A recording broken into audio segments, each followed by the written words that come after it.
inspiré, mettre fin aux arrêts qui m'empêchent d'être éclairé pour une vie bien espérée. Lisez, Ah, lisez, lisez, personne ne pourra vous lier. Bonsoir à tout le monde. Je pense que nous sommes très heureux d'être encore chez vous pour ce nouveau numéro de Livres Inspirés, votre mission culturelle, votre mission éducative, votre mission qui vous parle un peu de livres, de la lecture et vous amène un peu dans ce monde de livres, de la lecture. La mission d'aujourd'hui, je pense que vous allez être encore bénis. Je pense que la précédente émission, nous avons eu à partager d'autres livres. Nous allons partager par exemple ces livres ici, Les choix s'imposent. Nous allons partager de ce livre ici sur le culte et liturgie et tant d'autres livres aussi que nous avons eu à partager et aussi à traiter de sujets sur la lecture, de sujets sur l'importance de la lecture. Comme d'habitude, nous vous encourageons à lire un livre chaque semaine, à lire un chapitre à un moment. Ça vous permettra un peu de développer un peu votre culture sur les plans sociaux, sur le plan chrétien. C'est tellement important de comprendre qu'il est important de ne pas lire. Il n'est pas important de ne pas lire. Il faut lire. Cette culture de la lecture est tellement indispensable pour notre développement. Alors aujourd'hui, je pense que nous allons prendre un livre qu'on appelle les livres de livres. Étant donné qu'on a parlé un peu de différents livres, mais aujourd'hui, on va essayer un peu de parler de ce livre ici qu'on appelle la Bible, qui est le livre des livres, les livres inspirés, indispensables. Je pense qu'on parlera aujourd'hui d'un sujet de la Bible.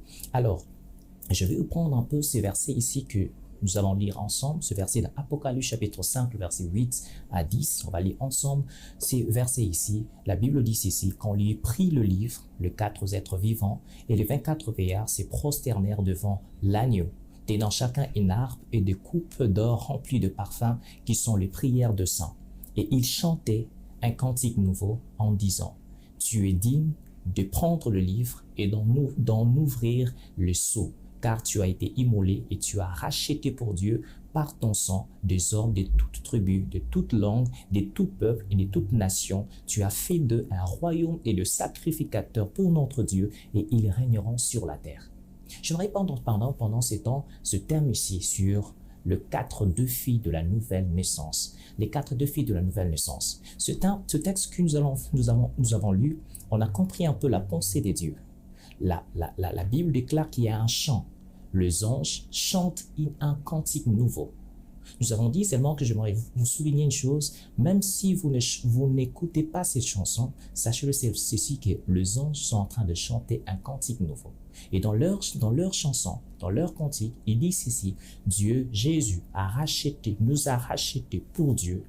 Il nous a fait un royaume et le sacrificateur. Et la Bible souligne en disant, et ils régneront sur la terre. Il y a un chant qui est en train d'être chanté, dont nous sommes dedans. On dit que nous régnerons sur la terre. Ne pas écouter cette chanson ne dit pas que cette chanson n'est pas chantée. Ne pas écouter cette chanson ne dit pas que vous ne régnerez pas sur la terre. Une chose importante, même si vous avez un CD, une cassette dont les chansons sont dedans, si vous ne jouez pas ça, ne pensez pas que les chansons ne sont pas. Vous ne pensez pas que les chansons ont été supprimées. La même chose, le chant que les anges sont en train de chanter, ils disent ici que Dieu nous a rachetés pour que nous puissions régner sur la terre. Laissez-moi faire comprendre ceci. Le mot régner signifie en hébreu malak. Malak veut dire diriger. Malak veut dire dominer. Malak veut dire gouverner. Malak veut dire triompher, exercer le pouvoir, influencer, impacter, présider, discipliner. Et la Bible fait nous comprendre que Dieu nous a rachetés pour que nous puissions régner. Il a fait de nous des rois et des sacrificateurs pour que nous puissions régner. J'aime beaucoup ces versets ici dans Actes chapitre 17, verset 6. La Bible fait comprendre que, ne l'ayant pas trouvé, ils traînèrent Jason et quelques frères devant le magistrat de la ville en criant, ces gens qui ont bouleversé le monde sont aussi venus faire nous. On parle de Paul et Silas qui, lorsqu'ils venaient, la Bible déclare qu'ils sont en train de faire comprendre, ils bouleversaient les mondes. C'est-à-dire, ils influençaient les mondes, ils impactaient les mondes. La nouvelle création nous amène à ces dimensions de faire quoi? D'influencer, de triompher, d'impacter. Tu ne peux pas être un enfant de Dieu sans pour autant triompher, sans pour autant régner, sans pour autant dominer. Parce que Dieu, il nous a rachetés par Jésus. Jésus nous a rachetés par son sang. Et la Bible finit, ce n'est pas seulement racheter, mais aussi pour la finalité, régner sur la terre. J'aime ce que la parole déclare dans Matthieu chapitre 5, versets 13 à 16. La Bible dit, « Vous êtes le sel de la terre. Mais si le sel perd sa saveur, avec quoi la lui rendra-t-on? Il ne sert plus qu'à être jeté dehors et être foulé aux pieds par les hommes. Vous êtes la lumière du monde. Une ville située sur la montagne ne peut être cachée. On n'allume pas une lampe pour la mettre sous le boiseau, mais on la met sur le chandelier.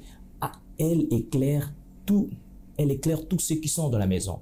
Votre lumière luise ainsi devant les hommes afin qu'ils voient vos bonnes œuvres et qu'ils glorifient votre Père qui est dans le ciel. » Même la Bible déclare une condition nous fait comprendre que nous sommes appelés, tant qu'enfants de Dieu, d'impacter, d'influencer, de régner sur la terre. Dans 1 Jean chapitre 5, verset 4, la Bible dit « Parce que tout ce qui est né de Dieu triomphe du monde. » Nous sommes appelés avec la nature nouvelle que Dieu nous a donnée. Nous sommes rachetés en acceptant Christ dans notre vie comme Seigneur et Sauveur. En devenant des enfants de Dieu, la Bible déclare « Nous sommes appelés à régner, à impacter, à influencer. » Et même la Bible dit que nous, tous ceux qui sont nés de Dieu, ceux qui ont la nature de Dieu, qui ont été rachetés par Dieu, triomphent du monde. C'est-à-dire, ils régneront sur la terre. Ils régneront dans le monde. De Corinthiens chapitre 2, verset 14, la Bible dit ceci. De Corinthiens 2, verset 14, la Bible dit, « Grâce soit rendue à Dieu, qui nous fait toujours triompher en Christ. » La Bible dit, Dieu nous fait toujours triompher en Christ et qui répand par nous en tout lieu l'odeur de sa connaissance. Dieu nous appelle à faire quoi? À régner. Romains chapitre 8, verset 37 nous le dit encore. Vous comprenez que tout le verset que vous lisez la Bible, vous comprenez que la nouvelle nature nous donne cette possibilité par Jésus-Christ, par sa grâce, de faire quoi? De régner, d'influencer, de dominer. Romains chapitre 8, verset 37, la Bible dit, mais dans toutes ces choses, nous sommes plus que vainqueurs. Plus que vainqueurs. En parcourant la Bible, cette vérité revient toujours que les enfants de Dieu doivent toujours impacter. Mais sachez-le ceci. Dans le verset que nous venons de lire, vous allez comprendre avec moi, il y a des défis pour que nous puissions régner sur la terre. Il y a des préalables pour que nous puissions régner sur la terre. Il y a des conditions pour que nous puissions régner sur la terre. Et les 4 défis que j'aimerais vous partager, ces 4 défis, c'est premièrement, c'est grandir. Deuxième défi, se devenir fort. Troisième défi, se mûrir. Et quatrième défi, c'est conquérir. C'est ainsi que vous allez comprendre que lorsque nous parlons de quatrième défi, le quatrième défi, c'est ça la dimension de régner, de dominer. Conquérir, c'est ça ce qu'on appelle régner, dominer, triompher, influencer, impacter sur la terre. Vous ne pouvez pas arriver dans ces quatrième défis de la nouvelle création, c'est celui de conquérir, d'influencer, de dominer que le Seigneur nous a donné, sans pour autant passer d'abord les 3 premiers défis. Grandir, devenir fort et mûrir. Cela nous permettra de sorte que nous puissions impacter et influencer sur la terre. Le verset que nous venons de lire, notre texte de base de Apocalypse chapitre 5, verset 8 à 10. Regardez ce que la Bible dit. Si nous commençons à partir du verset 9, la Bible dit « Il chantait un cantique nouveau en disant « Tu es digne de prendre le livre et d'en ouvrir le sceau, car tu as été immolé et tu as racheté pour Dieu par ton sang des hommes de toute tribu, de toute langue, de tout peuple et de toute nation. Tu as fait un royaume et de sacrificateurs. » Laisse-moi vous dire d'abord, premièrement, on n'essaye pas de conquérir, de régner sur la terre juste en qualité seulement d'un enfant de Dieu, mais en qualité de roi et sacrificateur. Je vais expliquer plus tard. Mais la Bible va plus loin pour dire qu'ils régneront sur la terre. La Bible n'a pas dit ils règnent sur la terre. Le temps, quand nous lisons la Bible, tout point, virgule, les temps tient beaucoup plus encore d'influence et de profondeur lorsque nous méditons la parole de Dieu.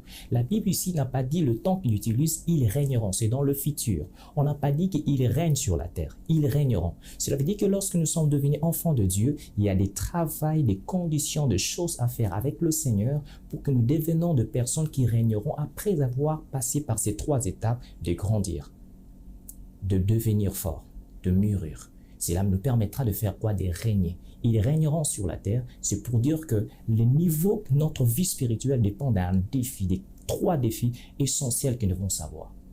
J'ai entendu aujourd'hui, vous allez comprendre avec moi que lorsque nous avons été régnés, beaucoup de gens, par exemple, n'arrivent pas à vivre cette vie de domination sur la terre, d'influence sur la terre.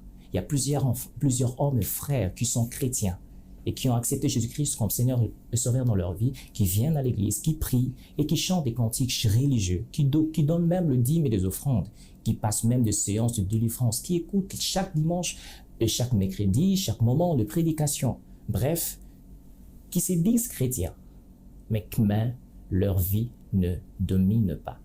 Il n'y a pas de règne.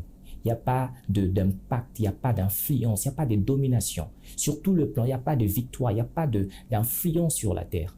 Les problèmes, la question est de savoir, est-ce que les trois niveaux, les trois défis, le premier défi, nous avons y à faire comme étant notre application, notre détermination afin que nous puissions conquérir. Laissez-moi vous dire ceci. S'il est possible d'être dans la présence de Dieu et changer, il est aussi possible d'être dans la présence de Dieu et de ne pas changer. Ce n'est pas seulement que le fait d'être dans la présence de Dieu, c'est obligatoirement que nous sommes appelés à changer. Parce que je connais des personnes qui ont été dans la présence de Dieu, mais n'ont pas changé. Par exemple, quand nous parlons de Lucifer, il était auprès du Seigneur. Il était avec Dieu, là dans le ciel. Mais ce qui arrive, bien qu'il était dans la présence de Dieu, Lucifer a fini de devenir Satan le diable. C'est pour dire que vous pouvez être de la présence de Dieu et ne pas aussi être changé. Et aussi, une personne encore qu'une connaissance, c'est qu'on appelait Judas, l'exemple de Judas, le disciple de Jésus, l'un des disciples de Jésus. Il a été avec Jésus, il a marché avec Jésus, il a été avec le Seigneur pendant tout ce temps que j'ai la vie de miracles, de choses avec le Seigneur, mais Judas n'a pas changé. C'est pour dire que on ne devient pas enfant de Dieu par une conformité, mais par une transformation. Tu ne peux pas seulement parce que tu côtoies les chrétiens, parce que tu viens de la présence de Dieu, que tu dis que tu es enfant de Dieu. Il faut d'abord que ces 4 défis de la nouvelle naissance ou ces 3 défis de la nouvelle naissance se manifestent dans notre vie. Vous savez, chose importante, les problèmes, ce n'est pas de venir à l'église. Le problème, ce n'est pas de prier. Le problème, ce n'est pas de donner des dîmes et des offrandes. Mais le problème, c'est de faire quoi? De faire que ces 3 défis de la nouvelle naissance se manifestent dans notre vie. Voici ces 3 défis que nous avons eu à aborder. Grandir, devenir fort et mûrir. Mais je ne vais pas aujourd'hui aborder ces thèmes ici sur le différents défis que je suis en train de parler, mais laissez-moi vous parler de 6 choses, 6 raisons de ces défis de la nouvelle naissance. Pourquoi devons-nous grandir? Pourquoi devons-nous devenir forts? Pourquoi devons-nous mûrir? Je pense que c'est pour conquérir, mais voici les raisons. Voici les choses qui permettent de sorte que vous comprenez que nous devons grandir pour conquérir, pour régner. La première raison, vous allez comprendre que on ne peut pas régner sur la terre sans d'abord régner sur nous-mêmes. On ne peut pas régner sur la terre sans pour autant d'abord régner sur nous-mêmes. Vous ne pouvez pas dominer le monde sans pour autant au préalable dominer sur vous-même. Lorsque la Bible dit « ils régneront sur la terre », il faut d'abord commencer à régner sur toi-même. Il faut que d'abord que Dieu règne sur ta propre vie, alors que là tu régneras sur la terre. Laisse-moi vous dire, on ne peut pas changer le monde sans s'échanger nous-mêmes. Vous ne pouvez pas changer le monde sans s'échanger vous-même. J'aime beaucoup John Maxwell est en train de dire. Il dit ceci: le monde ne résiste pas au changement, mais résiste à s'échanger. Vous ne changerez pas le monde sans pour autant commencer d'abord à changer vous-même. Vous ne pouvez pas transformer le monde sans au préalable transformer vous-même. Changez-vous et vous changerez après le monde. Voyez un peu, c'est que la Bible nous fait comprendre que le changement commence en vous, après va se déverser sur la terre, va se déverser sur l'extérieur. C'est-à-dire, les changements commencent à l'intérieur et non à l'extérieur. Vous ne changerez pas lorsque la Bible dit ils changeront. Les mondes ou la terre, sachez une chose, ce sont des personnes qui ont été déjà changées à l'intérieur d'eux et commencent maintenant à changer l'extérieur. Vous savez une chose importante, un jour, Jésus, il donnait un exemple ou encore en constatant ce que le pharisien était, le pharisien et les scribes. Jésus, il parlait un peu le caractéristique du scribe et des pharisiens en disant ceci, dans Matthieu chapitre 23, le verset 26. Il leur dit ceci: pharisiens aveugles, nettoyez premièrement l'intérieur de la coupe et du plat afin que l'extérieur aussi devienne net. En fait, le pharisien, c'était la personne qui soignait l'extérieur, mais à l'intérieur, c'était pourri. Donc, ils ne pouvaient pas régner sur la terre parce qu'eux-mêmes, d'abord, à l'intérieur, ils ne pouvaient pas être bons. Il dit ceci: pharisiens aveugles, nettoyez d'abord l'intérieur de la coupe et du plat, afin que l'extérieur aussi devienne devienne nette. Autrement dit ceci, ton rayonnement extérieur dépendra toujours de ton rayonnement intérieur. Avant que quelque chose ne soit manifeste à l'extérieur, il faut que ça soit d'abord vécu, vivante et réel en l'intérieur de toi. L'état intérieur va se reproduire sur l'extérieur. Donc, la prospérité, la victoire, la domination impliquent d'abord ce qui se passe à l'intérieur de nous. C'est pourquoi vous allez être d'accord avec moi dans 3 Jean chapitre 1, le verset 2. La Bible dit bien, mais je souhaite que tu prospères à tous égards, que tu sois en bonne santé, qu'on prospère l'état de ton âme. L'état de ton âme. D'abord à l'intérieur. D'abord vous-même. Qu'est-ce que vous êtes à l'intérieur de vous-même? Vous ne pouvez pas changer le monde si votre l'état d'esprit n'est pas fort, n'est pas mûr, n'est pas mesure de dire que je veux arriver au bout. Vous ne pouvez pas atteindre un objectif si d'abord à l'intérieur de toi, vous n'êtes pas déterminé à faire de sorte que le Seigneur a placé cette détermination dedans de vous-même. Il faut d'abord commencer à faire quoi? À régner. C'est pourquoi ces 3 étapes un peu de défis, je vais pas appeler ça défi de la nouvelle naissance, doit être pour nous un engagement, une détermination. Je dois grandir, je dois devenir fort, je dois changer à l'intérieur de moi afin qu'il y ait d'impact sur la terre. Deuxième raison que nous parlons pour ces 4 défis de la nouvelle naissance, voici cette deuxième raison. Le premier et puissant ennemi numéro 1 de l'homme, ce n'est pas le diable, mais c'est la chair, le vieil homme. L'ennemi numéro 1, il est puissant même. Numéro 1 public de l'homme, ce n'est pas d'abord le diable vient en second lieu. Mais le premier ennemi, c'est sa chair, le vieil homme. Dieu, c'est pourquoi j'aime beaucoup dire ceci, que Dieu n'essaye pas de nous libérer du diable, mais Dieu essaie de nous libérer de ce qui donne le diable le pouvoir sur nous. Ce qui donne le diable le pouvoir sur nous. C'est pourquoi vous allez comprendre avec moi que dans 2 Corinthiens chapitre 5, le verset 17, la Bible est claire là-dessus en disant ceci: si quelqu'un est en Christ, est une nouvelle création. Les choses anciennes sont passées, voici toutes choses sont devenues nouvelles. Celui qui est en Christ, c'est un nouveau homme, une nouvelle créature. Et cette nouvelle créature a des défis. Pourquoi? Parce qu'il faut qu'il vive le changement sur la vie présente et la vie passée. Il faut qu'il y ait une différence. Il faut que cette personne qui était nouveau, parce que lorsqu'on parle d'un homme nouveau, il faut savoir aussi qu'il y a un vieil homme. Un vieil homme. Vous savez, quand on utilise, ce que j'aime, c'est que Paul, quand vous lisez les épîtres, il utilise cette expression, le vieil homme, vieil homme. C'est pour nous faire comprendre que vous êtes devenu un nouveau homme. Attention, il y a un vieux. C'est un vieux. Lorsqu'on parle de vieux, c'est celui qui a de l'expérience sur la vie passée. C'est celui qui connaît un peu comment vivre le péché dans sa dimension le plus profonde. Celui, quand vous étiez encore dans la profondeur, vous pouvez faire autant de péchés. Et lorsque maintenant vous êtes devenu un nouveau homme, et que vous avez commencé à faire des choses que le Seigneur vous attend, de marcher dans la crainte de Dieu, de la sanctification, le vieil homme est en train de dire, attention, je suis vieux, je connais ce qui est en train de se passer, ce que vous faisiez l'autre fois. Vous savez, quand vous êtes en train de faire ceci, le vieil homme rappelle toujours votre vie passée. Mais un homme nouveau, il a des défis de grandir, de dire que je ne veux pas encore vivre cette vie de vieil homme.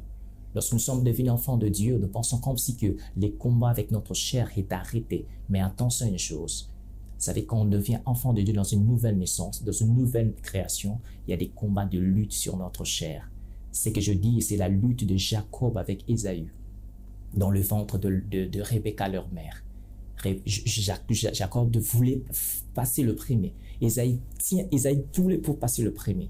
Et Jacob tient le genou encore, le pied de son frère. Il voulait cette lutte-là. C'est la lutte de l'esprit et de la chair. La chair veut toujours dominer et l'esprit veut aussi dominer. Mais celui qui apprend ces 4 défis, il fera de sorte de favoriser que l'esprit puisse triompher sur la chair. Alors que nous allons aussi triompher sur le monde. Quand je parle de lutte encore, c'est la lutte c'est la lutte de la chair et de l'esprit que nous sommes appelés à faire quoi? À vivre. Je vais vous lire encore ces versets lisons ensemble Romains chapitre 7, à partir du verset 15. Vous allez voir avec moi cette lutte de la chair, que de personnes qui, au-dedans d'eux, essaient de ne pas d'abord triompher. À partir du verset 15, c'est Paul qui est en train de crier, il dit ceci: car je ne sais pas ce que je fais. Je ne fais point ce que je veux, et je fais ce que je hais. Or, Si je fais ce que je ne veux pas, je connais par là que la loi est bonne. Et maintenant, ce n'est plus moi qui le fais, mais c'est le péché qui habite en moi. Ce qui est bon, je le sais, mais n'habite pas en moi, c'est-à-dire dans ma chair, car j'ai la volonté, mais n'ai pas le pouvoir de faire le bien. C'est pour nous faire comprendre une chose, qu'il y a toujours ces défis, il y a toujours ces défis et cette lutte dedans de nous. Et tu ne peux pas vaincre, dominer sur la terre, si tu ne vas pas dominer d'abord ou vaincu. C'est le numéro 1 de notre vie, notre propre chair.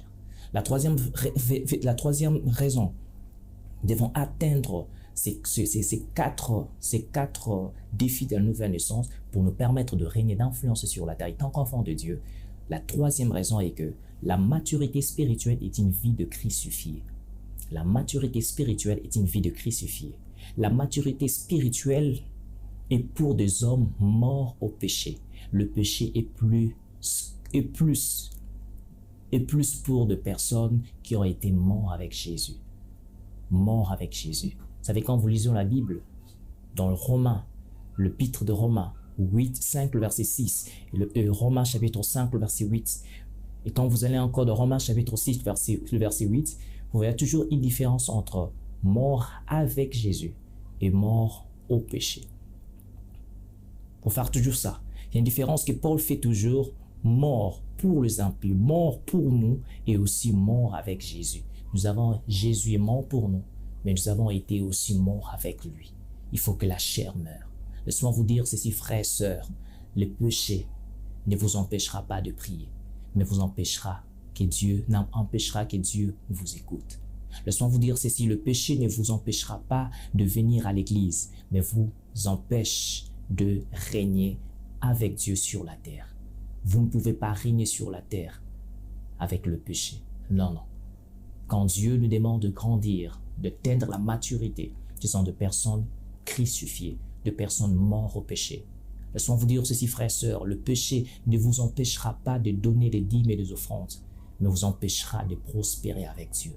Mes amis, je vous dis une chose, le péché est le premier obstacle au changement spirituel et à la croissance spirituelle. Le péché est le premier obstacle qui vous permettra de ne pas atteindre la statue parfaite de Dieu, qui nous permettra d'atteindre tous les objectifs que le Seigneur vous a appelés. De régner avec Dieu, c'est lorsqu'on commence à faire quoi? À régner sur le péché, à dominer sur le péché, à ne pas laisser que le péché puisse triompher sur nous. Le péché, c'est fouler aux pieds l'œuvre de la croix, alors que c'est par l'œuvre de la croix que nous régnons. Le péché, c'est négliger le don de l'amour de Dieu répandu pour nous. C'est dire que non, je ne peux plus encore avoir cet amour de Dieu. C'est négliger l'œuvre de la croix, l'amour de Dieu. C'est qu'on devons vivre toujours dans la maturité et aller plus encore loin. J'aimerais vous faire comprendre, souligner un élément important. Lorsqu'on veut grandir, atteindre ce défi de la nouvelle naissance, défi de la nouvelle création, et lorsqu'on commence à dire « je ne veux plus encore vivre dans le péché, à aller pour dominer », nous devons savoir ceci que lorsqu'on veut grandir en Christ, on doit cesser de pratiquer les péchés volontaires. J'aime beaucoup de souligner les péchés volontaires. Dans Hébreux chapitre 10, verset 26, Hébreux chapitre 10, verset 26, la Bible dit « car si nous péchons volontairement, après avoir reçu la connaissance de la vérité, il ne reste plus de sacrifice pour le péché. » On dit de pécher volontairement. Un enfant de Dieu qui pêche après avoir eu la connaissance de la vérité, c'est comme un chien qui revient sur ce qu'il avait vomi. C'est cruel. Frères et sœurs, vous êtes appelés à vivre avec le Seigneur. Lisez avec moi 2 Pierre chapitre 2, le verset 19 à 22. Vous comprendrez encore qu'un enfant de Dieu, quand il vit dans le péché, il n'est pas une personne qui punit. Le diable sera toujours en mesure de vous dominer parce qu'une chose importante, vous savoir que le diable, c'est un allié. La chair est un allié du diable. Et lorsque le diable veut vaincre, veut dominer sur notre vie, il a besoin d'un allié. Et c'est notre chair. C'est qu'on devons mourir au péché, dominer sur notre chair, parler du Saint-Esprit et arriver à la maturité pour conquérir. Quatrième de vérité que nous devons apprendre pour ces 4 défis de la nouvelle naissance, 4 vérités ou raisons, c'est pourquoi faire comprendre que nous héritons, nous régnerons sur la terre en qualité de fils et non des enfants. Nous régnerons sur la terre en qualité de fils et non des enfants. Laissons-nous savoir ceci. La nature de roi et des sacrificateurs dont nous parle Apocalypse chapitre 5 que nous venons de lire, Ce sont des hommes, des fils, des hommes faits, des hommes grands, des hommes devenus forts, des hommes mûrs. Vous savez, quand on choisissait à l'époque de Moïse, lorsqu'il choisissait dans la tribu des Lévites, de sacrificateurs, ce n'étaient pas des enfants, on choisissait les fils. Ce sont des personnes faites, des personnes grandes, des personnes matures. Quand la Bible dit seulement qu'ils régneront, et tant que des rois et des sacrificateurs, ce sont des enfants. J'aime ce que la parole déclare dans Galates chapitre 4, verset 1 jusqu'au verset 2. La Bible dit, « Aussi longtemps que l'héritier est un enfant, il ne diffère en rien d'un esclave, bien qu'il soit le maître de tout. Aussi longtemps que l'héritier est un enfant, il ne diffère en rien d'un esclave. Bien que vous êtes enfant de Dieu, vous dites que oui, je suis enfant de Dieu, mais cet enfant de Dieu qui est né de la nouvelle naissance, qui est né de la nouvelle famille des enfants de Dieu, qui est né dans le royaume spirituel, dans le royaume des esprits de Dieu, qu'est-ce qu'il va faire? Il doit grandir. Il doit devenir fort. Il doit mûrir. Le diable n'aura pas peur de toi parce que vous grandissez seulement sur le plan physique. Il a peur quand vous grandissez sur le plan spirituel. Lorsque votre esprit commence à prendre de muscles, lorsque l'esprit commence à prendre un peu de dimension spirituelle, à devenir fort par le Saint-Esprit, le diable aura peur de toi. C'est ça, ce qui est important. La Bible déclare dans Luc chapitre 2, le verset 52, Jésus croissait en stature, en sagesse, devant Dieu et devant les hommes. On ne grandit pas seulement devant les hommes, on grandit aussi devant Dieu. Devenir fort spirituellement, ça nous permet d'hériter. Devenir grandir nous permet de faire comme de devenir fils pour que nous puissions hériter. La Bible déclare, nous sommes des fils de la promesse. Non, les enfants de la promesse. Nous héritons en tant que deux enfants. Des enfants, non, mais en tant que de fils qui sont des personnes matures. J'aime beaucoup expliquer encore quand nous parlons de hériter, c'est que ces mots qu'on utilise, héritage. Héritage, on peut diviser ça en termes de hérite et âge. Hérite et âge. Dans le mot héritage, il y a hérite et puis il y a âge. Donc c'est pour dire qu'on hérite par l'âge. On hérite à l'âge. Lorsque tu n'as pas un tel âge adulte, mature, tu n'es pas en mesure encore de te donner tout le patrimoine qui est réservé à toi. Tout ce que Dieu a prévu pour toi, tu ne peux pas le recevoir, le dit Galates chapitre 4 verset 1, parce que vous êtes encore un enfant. On hérite à l'âge. On hérite en devenant de matures, des enfants de Dieu qui sait réellement faire quoi. Vous ne pouvez pas commencer à réclamer ce qui vous appartient tant que vous n'êtes encore enfant. Mais lorsque vous devenez fils, c'est là que vous commencez à régner. Et un fils, c'est celui qui est conduit par le Saint-Esprit, dirigé par le Saint-Esprit. Il est fort, il sait écouter le Saint-Esprit. Laisse-moi vous dire ceci dans Ecclésias chapitre 10 verset 5. Ecclésias chapitre 10 verset 5, la Bible dit ceci, « Malheur à toi, pays dont le roi est un enfant. » On dit « Malheur à toi, les pays dont le roi est un enfant. » Lorsqu'un pays, le roi est un enfant. Lorsqu'un pays, le président est un enfant, on dit « malheur ». Lorsque dans une famille et qu'il y a un père, il est encore un enfant, il agit encore comme un enfant. Malheur à cette famille. Lorsqu'un enfant de Dieu est encore un enfant, il vit toujours en tant qu'enfant. Sache une chose, on dit malheur parce qu'il n'atteindra pas la maturité spirituelle. Cinquièmement, pour aller et finir dans le sixième raison, pourquoi devons-nous atteindre ces 4 défis de la nouvelle naissance ou les 3 défis de la nouvelle naissance, grandir, devenir fort et mûrir. C'est pour savoir que la sanctification et la crainte de Dieu sont les piliers pour bâtir le vrai caractère de Christ. La sanctification et la crainte de Dieu sont les 2 piliers pour bâtir les vrais caractères de Christ. Vous ne pouvez pas triompher ou régner sans le caractère de Christ. Le caractère de Christ précède le règne et la conquête. Le caractère de Christ, c'est la nature de Christ. Avoir la nature de Christ, devenir comme Christ. C'est-à-dire de personnes dont Christ a été formé en eux. De personnes dont on trouve Jésus en eux. Le diable a craint de personnes dont Jésus est au-dedans d'eux. Il grandit pas le Jésus au-dedans d'eux quand vous avez reçu Christ comme Seigneur et Sauveur. De personnes qui ont appris à grandir, à faire que les éléments ou encore la vie de Christ, les caractères de Christ grandissent en lui. Il devient comme Jésus.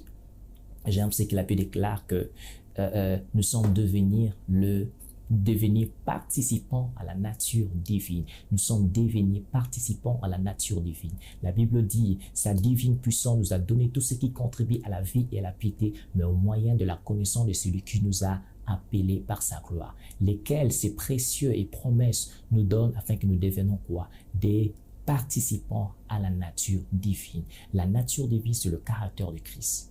J'aime 1 Jean chapitre 4, verset 17, la Bible dit, tel il est, tel aussi nous sommes sur la terre. Tel particulièrement à ces caractères de Jésus, tel nous sommes aussi sur la terre. Dans 1 Pierre chapitre 1, le verset 15, la Bible dit, mais puisque c'est lui qui vous a appelé est saint, vous aussi soyez saints dans toute votre conduite, parce que vous dominerez sur la terre en étant de personnes saintes qui craignent l'Éternel. Je vais finir avec ces sixièmes raisons. Avant de finir, sixième raison pour ces quatre, pourquoi nous devons avoir ça? Parce que nous devons avoir une raison suffisante pour nous permettre de dominer, d'influencer, atteindre ces quatre défis, apprendre à marcher selon l'Esprit de Dieu pour une vie chrétienne normale et affranchie. Commencer à marcher par le fruit de l'Esprit pour une vie efficace. Vous allez comprendre que parmi ces trois premiers défis, nous allons parler de aussi mûrir, produire des fruits. Produire des fruits, cultiver le fruit de l'Esprit, vivre par le fruit de l'Esprit. Ça vous permettra de faire quoi? D'avoir comment dominer sur la terre. Vraiment, je vous assure, le succès dans le chrétien, le succès avec Dieu, c'est de la plénitude du Saint-Esprit. C'est la plénitude avec Dieu. Dieu ne veut que nous puissions atteindre cette dimension mature, de la dimension spirituelle, afin que nous puissions dominer sur la terre. Donc, je vais juste seulement te donner les différentes raisons des quatre défis de la nouvelle naissance. Je pense que prochainement, on aura peut-être à aller encore pour entrer dans la profondeur de ces différents défis de la nouvelle naissance. Je vous assure, Dieu nous a pas arraché des pour que nous soyons toujours dans le bas. Dieu nous a pas arraché des pour que nous soyons comme de lumière, en ayant été mis sur le boiseau. Non, il nous a dit que nous puissions être mis sur le chandelier. Vous pouvez influencer, vous pouvez dominer, vous pouvez transformer les mondes. Dieu nous appelle à ça, à régner, à impacter dans tous les domaines de notre vie. Mais une chose importante, respectons ces quatre défis, ces trois défis de la nouvelle naissance. Grandir, devenir fort et mûrir, afin que nous puissions conquérir. Lisez réellement que la parole de Dieu, et prochainement, je pense que nous serons toujours là. Donc, je vous donne rendez-vous pour le prochain numéro de Livres Inspirés. Je pense que prenez le temps, dans notre librairie Livres Inspirés, que nous avons des livres, que je vous parle. Les choix s'imposent, être formé pour oser écrire. Il y a les livres L'amour n'est pas de ces mondes. Il y a ces livres aussi Culte et liturgie. Il y a aussi des livres de Rufus Matin, j'ai échoué. Il y a des livres de Pasteur Gédéon Moulumba, la compassion, Lubumbashi, le 20 paroles inspirées. Je pense que ce sera tellement béni lorsque vous allez lire encore différents livres. Cette émission, vous pouvez suivre ça dans notre chaîne YouTube Livres Inspirés. Et aussi, je pense à la prochaine pour un nouveau numéro de Livres Inspirés. Restez bénis et que le Seigneur vous bénisse. Grandissez avec Jésus.